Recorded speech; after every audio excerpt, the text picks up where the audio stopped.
Oke. Pertemuan berikutnya cerita tentang uji asumsi klasik.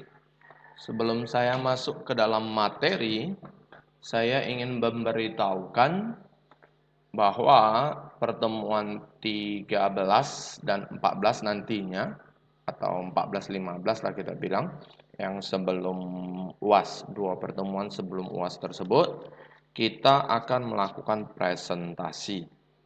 Metode dari presentasi tersebut adalah seperti ini. Pada saat hari H, saya akan menyebutkan beberapa nama untuk mempresentasikan daripada yang namanya skripsi yang dia baca. Oke, jadi setiap orang di dalam kelas ini mempersiapkan yang pertama, sampul depan daripada buku skripsi yang Anda kerjakan, lengkap beserta namanya, tertulis dengan jelas. Yang kedua adalah Anda membuat presentasi daripada skripsi tersebut. Seluruh datanya itu harus Anda ketik ulang ke dalam SPSS Anda. Ya, seluruh datanya Anda ketik ulang ke dalam SPSS Anda. Jadi, pada saat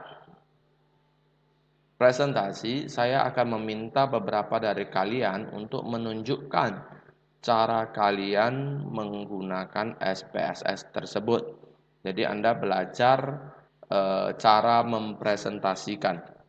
Anda belajar cara untuk mempresentasikan, tentunya menggunakan Teams. Oke, itu saya ingatkan untuk Anda.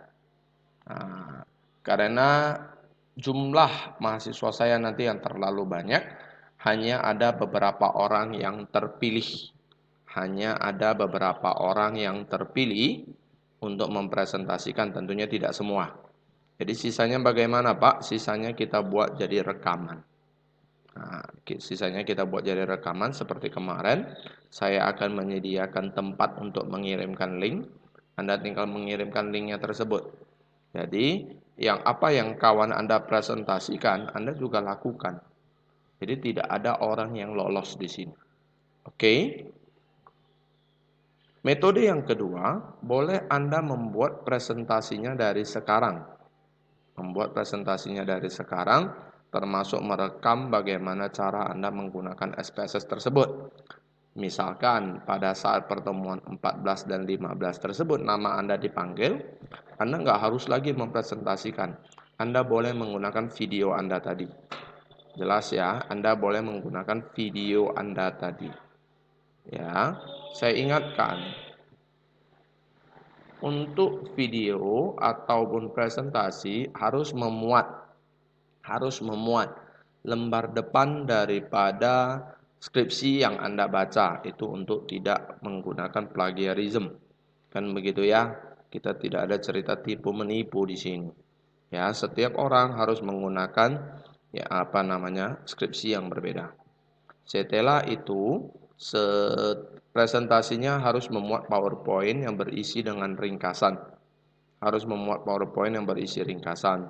Harus juga memuat yang namanya langkah-langkah atau video nanti bagaimana Anda menggunakan SPSS. Nah, itu dia. Itu yang paling penting yang saya mau. Ya, supaya kita bisa belajar dengan baik dan benar. Nah, supaya Anda bisa belajar dengan baik dan benar, supaya Anda tahu cara menggunakan SPSS. Karena harus semua orang tahu ini. Pada saat Anda selesai pelajaran statistika penelitian ini, kita semua sudah harus bisa menggunakan SPSS dengan baik dan benar. Kalau bisa kita juga menggunakan yang namanya program-program lain yang mendukung. Ya, saya rasa SPSS juga mulai ketinggalan nih. SPSS sudah mulai banyak ketinggalan. Jadi otomatis kita harus belajar program-program lainnya yang mendukung nantinya. Oke, good. Saya coba mencoba untuk menjelaskan pertemuan kita hari ini. Cerita tentang uji asumsi klasik. Kita sudah tiba pada saatnya. bagaimana merekap lah kita bilang, menyimpulkan daripada suatu penelitian. Ya, merekap atau menyimpulkan daripada suatu penelitian. Uji asumsi klasik ini udah bagian yang sangat belakang, sudah sangat akhir.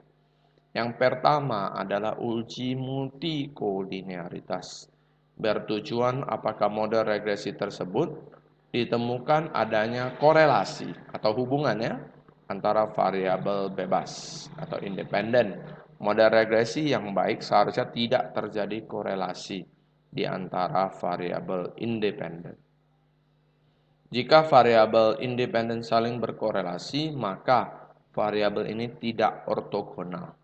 Variabel ini tidak ortogonal adalah variabel independen yang korelasi antara sesama variabel independennya itu sama dengan 0. Oke. Untuk mendeteksi ada atau tidaknya multiko dalam regresi sebagai berikut, ada nilai R-square nanti. R-square yang dihasilkan oleh suatu estimasi model sangat tinggi, tetapi secara individu mereka banyak yang tidak signifikan. Menganalisis matriks korelasi antar variabel umumnya itu harus di atas 0,9. Maka hal ini menyerupakan indikasi adanya multiko. Tidak adanya korelasi yang tinggi antar variabel tidak berarti bebas dari multiko. Multiko dapat disebabkan karena ada efeknya kombinasi 2 atau 3 variabel independen. Multiko dapat dilihat juga daripada yang pertama adalah tolerance dan lawannya atau variance inflation factor. Kedua ukuran ini menunjukkan setiap variabel independen manakah yang dijelaskan oleh variabel independen lainnya. Oke, karena variabel fifth sangat tinggi, nilai cut off yang dihasilkan untuk menunjukkan multiko adalah nilainya harus lebih kecil daripada toleransinya harus lebih kecil daripada 0,1 atau nilai fifth-nya harus lebih besar sama dengan 10. Ini nanti Anda coba, filenya seharusnya sudah ada, tinggal Anda mainkan. Terus tampilan output SPSS coba Anda baca. Kalau terjadi multiko, ini cara untuk mengobatinya, yaitu menggabungkan beberapa data cross-section atau time series. Keluarkan satu atau lebih variabel mempunyai korelasi yang sangat tinggi dan identifikasikan variabel independen lainnya untuk membantu prediksi. Oke. Boleh digunakan yang namanya Bayesian regression atau dalam kasus khusus boleh pakai ridge regression. Uji autokorelasi, tadi multiko, sekarang autoko. Bertujuan menguji apakah model regresi Anda korelasi terjadi kesalahan antara pengganggu pada periode T dengan periode T-1. Itu artinya itu adalah variabel yang sama. Ya, itu adalah variabel yang sama. Autoko muncul karena observasi yang berurutan sepanjang waktu yang berkaitan satu sama lain. Masalah ini timbul karena residual tidak bebas dari satu observasi ke observasi lainnya. Oke, uji untuk ini adalah uji Durbin-Watson namanya. Ini adalah D, ada D0, ada DU, ada DL. Coba ya.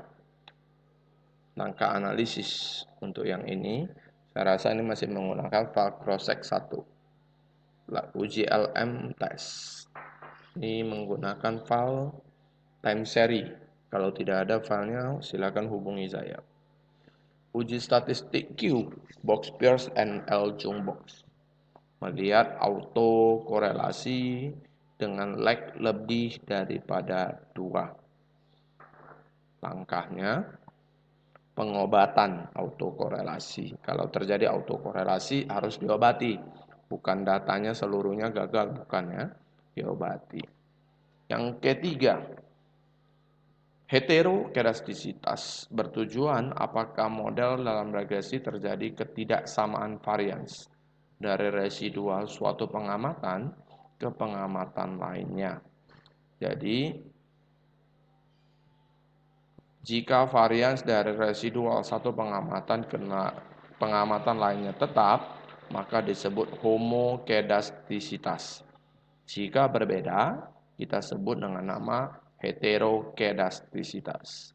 Jadi model regresi yang baik adalah yang homo, tidak terjadi hetero. Karena data ini menghimpun data yang mewakili berbagai ukuran. Ada beberapa cara untuk melihat homo dan hetero. Oke, melihat grafik plot antara nilai prediksi yaitu JPRED dengan residualnya SRESIT. Deteksi ada atau tidaknya hetero dapat dilakukan dengan melihat ada atau tidaknya pola tertentu pada grafik scatter plot. Datanya itu harus benar-benar scatter. Scatter itu artinya pecah. Ya. Oke. Dasar analisis. Jika ada pola tertentu, maka ini mengindikasikan telah terjadi hetero. Jika tidak ada pola yang jelas, maka tidak terjadi hetero. Contoh ini ada file apa ini, size earns, nanti coba ya. Hasil output uji park. Contoh lainnya ini, cara lainnya lagi untuk melihat hetero sama homo ya. Uji park ini ada, cari LN-nya, ya kan? Uji Glacier menurut Gujarati tahun 2003. Uji Glacier berikutnya adalah uji norm. Terakhir ini saya rasa. Uji norm bertujuan untuk menguji apakah model regresi variabel pengganggu atau residual berdistribusi normal. Seperti diketahui bahwa uji T dan uji F mengasumsikan bahwa nilai residualnya berdistribusi normal. Kalau asumsi ini dilanggar, maka uji statistiknya menjadi tidak valid. Analisa grafik, tentunya menggunakan grafik ya. Kalau menggunakan grafik cukup gampang karena dia berbentuk genta atau lonceng terbalik. Oke, ini contohnya. Boleh ya, langkah analisisnya. Silakan dilakukan, nanti coba dengan bagaimana kamu menelaahnya. Ya. Dasar pengambilan keputusan jika data menyebar di sekitar garis diagonal dan mengikuti arah garis diagonal atau grafik histogramnya, maka model regresi tersebut asumsinya normal. Kalau tidak, berarti tidak normal, mungkin mengarah ke kiri atau ke kanan dan seterusnya. Analisis statistik yang lain untuk normalitas ya, bisa menggunakan skewness dan kurtosis.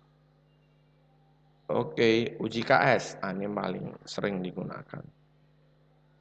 Uji linearitas, ini boleh. Uji Durbin-Watson, ini semua nanti untuk melihat yang namanya normal atau tidak, ya.